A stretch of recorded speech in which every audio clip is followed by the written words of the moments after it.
These aren't just smart hockey players. These are smart guys all around. Had an opportunity to sit down with Christian Hanson. And you know what? Didn't mention slap shot once, but we did talk an awful lot about this. Brought out at center ice by Christian Hanson. Hanson to the line and in with Blake, who takes the pass and now tries to drive to that. He does. Hanson scores! To be honest, I really didn't remember what happened until about 2 days later I saw the highlight. So I kind of blacked out after it happened. That's why I kind of had a goofy celebration. I liked your celebration. I thought it was very honest, and the fist pump was very, very Tiger Woods-like. Well, in college, whenever you score a goal, you go and jump right into the glass. So I figured I don't think that would have suited well in New Jersey if that would have happened. You think? Yeah, maybe not. Might have shown up Martin Brodeur just a little bit? Yeah, might have had my gloves off the next shift. You wouldn't want that again. Have you ever spoken to Martin Brodeur? Yeah, I've actually met him a couple times. So, growing up, I'd see him probably once every 2 years or so. So it's pretty neat. Have you seen him since the goal? No, I have not. I talked to him a little bit in warm-ups before the game, but I haven't talked to him since. We'll see how he treats you next season. I don't know, seriously. Okay, I want to talk to you about your schooling. Why Notre Dame? I don't know, why not? It was a perfect fit for education and hockey. At the time I committed, it seemed like the program was heading in the right direction, and it was relatively close to home, and just everything that I wanted was there. And not everybody can get into the school. Like, you're smarty pants. Sorry, you're really smart. I may have fooled a few people. No, it's an unbelievable school. I actually majored in finance. Wow. And the Mendoza School of Business is ranked second in the country. It's academics first in Notre Dame. Regardless if you're a student athlete or not, if you're not holding your own, you can't play a sport. They have higher requirements that you have to meet aside from the NCAA. Like the NCAA has set standards that you have to be eligible, and then Notre Dame has even higher ones. So they take the academics pretty seriously. So you pretty much had no time to eat outside of studying and playing hockey, really? Yeah, there wasn't much time at all. They keep you on a pretty tight shift between morning workouts, classes all day, practice, and then studies. By the time you're done, it's about 8:30, 9 o'clock at night, and you just want to sit on the couch. Now this whirlwind coming to be a Toronto Maple Leaf, like seemingly overnight. What's been the biggest surprise for you? I think everything. Just being a college boy playing in front of our arena seated 2,700 people. Coming here in my first game, being in Philadelphia against 20,000 people, it was pretty amazing. I think just being from a small town, South Bend, where there's 8,000 kids in my school, to Toronto, where I was down at the Eaton Center yesterday, and there are probably couple million down there. It's night and day.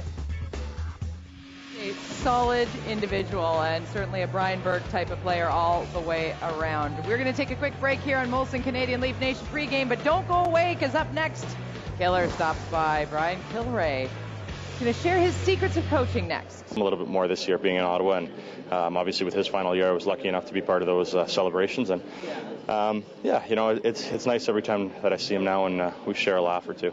Guy who can kick you in the backside and make you laugh all at the same time too, do you think? Yeah, absolutely. He's got that real sharp wit that maybe you don't see so much as a player. You kind of get the other end of it, but he knows when to lay off and when to go hard on guys, and that's what makes him such a good coach, I think. Going to be different in that city without him behind the bench when you think of how long he's been there? Yeah, absolutely. Even though he's still going to be a big part of it as a general manager, it's going to be strange not seeing him standing behind the bench at the Civic Center. I think his footprints are probably going to be back there forever.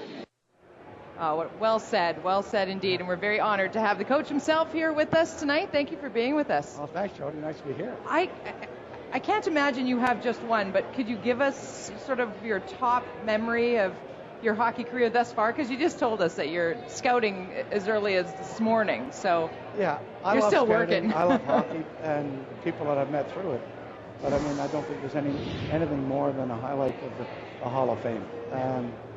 It's something that you don't expect, because I was an average player that played for a few years and then had to coach. And so you don't think a Hall of Fame, you think of a Hall of Fame for Bobby Orr, Gordie Howe, and the likes of that. So what was it like when you got that call? I was surprised, because I was down at City Hall and they were doing a presentation that day, and when they called and said, "You've been elected to the Hall of Fame," I never even thought that I was even nominated for the Hall of Fame. And people can say, "You must have heard." No, I never heard. What's so funny is none of us are surprised. There you are, shocked by the news, and we're like, of course. Yeah, Brian Kilrea, hello.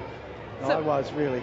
I know the guys want to jump in here with some questions, so. Yeah. Brian, were there skills that you may have learned from your parents way back when that enabled you to manage the lives of so many young men for as long as you have? Yes, they taught me humility, they taught me respect, and I tried to carry that through. I've never put an importance on myself. I always felt that the players were important. I tried to bring them up to the point where they respected the organization and the people around, other people that they would meet. And so it's not just coaching them on the ice. I've tried to be coach off the ice and let them grow up properly. Ryan, part of your 32 years as a head coach, I know there was a couple of years you were assistant coach with the Islanders, but because of the young kids and developing, is that one of the reasons why you decided not to pursue an NHL head coaching? Well, the first reason was the New York Islanders didn't rehire me. So that was the first reason. I was there for 2 years and it just didn't work out. And so, but I was lucky because I took away an awful lot from working with Al Arbour and Bill Torrey. So I don't ever look back. And being lucky enough to come back to junior, I did have other opportunities. And anyway, as it turned out, I said no. I said, I'll just stay in junior, and I think this is where I can do best. Now, Brian, there was one other time that you did retire from coaching. It was in the 94-95 season. It only lasted for 1 year. Now, I'm just wondering if it's pure coincidence. I played for Kingston Frontenacs that year. We won the division, and we dominated Ottawa that year. Did that help bring you out of retirement again after only 1 year hiatus? Yeah, I couldn't stand losing to Kingston. my friend Larry Mavity is there now, and Kingston are on the way up. But that was a year that things happened, and I was asked to go back, and so as it turned out that I was fortunate. Now, one quick addition to that: if things don't work out over the course of the next year or two, do you think you could find yourself back behind that bench again? There'll be no way. Chris Byrne is going to be the new coach. He'll be there, and he is great. He's got the sharp wit, but he also knows that you have to command respect, and he'll do a great job. And I'm happy that I lasted as long as I did, and now I'm looking forward to scouting. Brian, we've had the pleasure of meeting the likes of Mike Peca, Gary Roberts, Alan McCauley. When it comes to those three, is it all about intelligence and compete level? I think what it is, it's probably about desire. They all had the same thing. They wanted to work, and they would do it in the way that was best for the team and for themselves. So they always put the team first. And every one of those players was the same thing. They were just desire players that just excelled and played better. We probably did less for them in their careers because they had enormous ability. It's a great message that you bring to so many people, because parents who have talented youngsters can learn a lot from somebody who says you just teach them how to be great people and have integrity and play really hard. That's a great message. Well, I like to think that we've tried that with them all, and sometimes I'm sure you ruffle a few feathers, but I like to think of the players that have come, that when they leave, that they can look back and say, I learned a little and I had fun. And so that would be the success story that I'd like to be written. Words to live by, no question. For all those parents at the rink, thank you so much for being here, sir. Thanks, Jody. My pleasure. Just an absolute pleasure having you aboard. We're going to take a quick break, and when we come back, the EA Sports It's in the Game question. It's straight ahead as we're counting down to the game between the Senators and the Leafs to wrap up the season.